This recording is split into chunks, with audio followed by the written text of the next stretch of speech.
ज्या विद्यार्थ्यांनी BCA BBA यासाठी जर CET साठी अर्ज केलेला असेल तर त्या विद्यार्थ्यांसाठी आता आनंदाची बातमी आहे।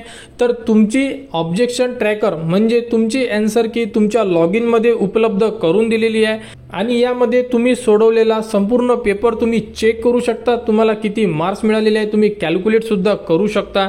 तर आन्सर की चेक करण्यासाठी विद्यार्थ्यांना सर्वप्रथम तुम्हाला लॉग इन करून घ्यायचं आहे। तर CET एक्झामिनेशन पोर्टल 2025-26 ला क्लिक करा, त्यामध्ये तुमचा ID टाका, पासवर्ड टाका आणि साइन इन ला क्लिक करा म्हणजे आपण आपल्या प्रोफाइलमध्ये इन्सर्ट होणार।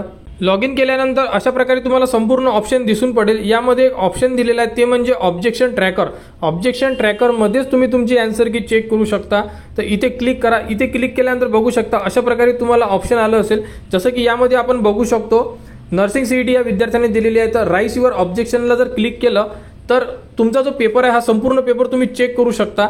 तर आपल्याकडे BBA BCA CET केलेल्या विद्यार्थ्याचा कोणताही ID नसल्यामुळे आपण लॉग इन करू शकत नाही आणि सेम टू सेम तुम्हाला दाखवू शकत नाही, परंतु प्रोसेस सेम असणार आहे। जसं की तुम्हाला राईज टू ऑब्जेक्शन ऑप्शन आहे, इथे क्लिक केल्यानंतर तुमचा पेपर तुमच्या समोर ओपन होईल। त्यामध्ये तुम्हाला किती मार्क्स मिळालेले आहे हे मार्क्स सुद्धा तुम्ही कॅल्क्युलेट करू शकता, किती क्वेश्चन तुमचे बरोबर आलेले आहे हे सुद्धा तुम्ही चेक करून ठेवा आणि यानंतर तुमचा फायनल रिझल्ट लागणार आहे। फायनल रिझल्ट लागल्यानंतर संपूर्ण अपडेट तुम्हाला आपल्या चॅनलवर देण्यात येणार।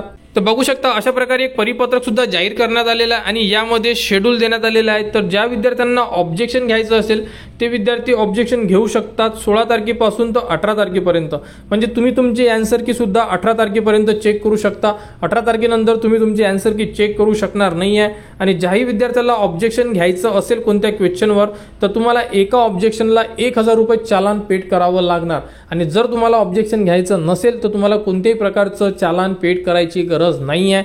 तर लवकरात लवकर आपली आन्सर की चेक करा, आपले किती क्वेश्चन बरोबर आहे हे सुद्धा तुम्ही कॅल्क्युलेट करून नोट करून ठेवा, जेणेकरून जेव्हा रिझल्ट लागेल तेव्हा तुम्हाला लक्षात आपल्याला किती मार्क्स मिळालेले आहेत। तर BCA BBA CET 2025-26 साठी आपल्या चॅनलला सबस्क्राईब करा, जेणेकरून संपूर्ण अपडेट आपल्या चॅनलवर देण्यात येणार त्या तुमच्यापर्यंत पोहोचल्या पाहिजे।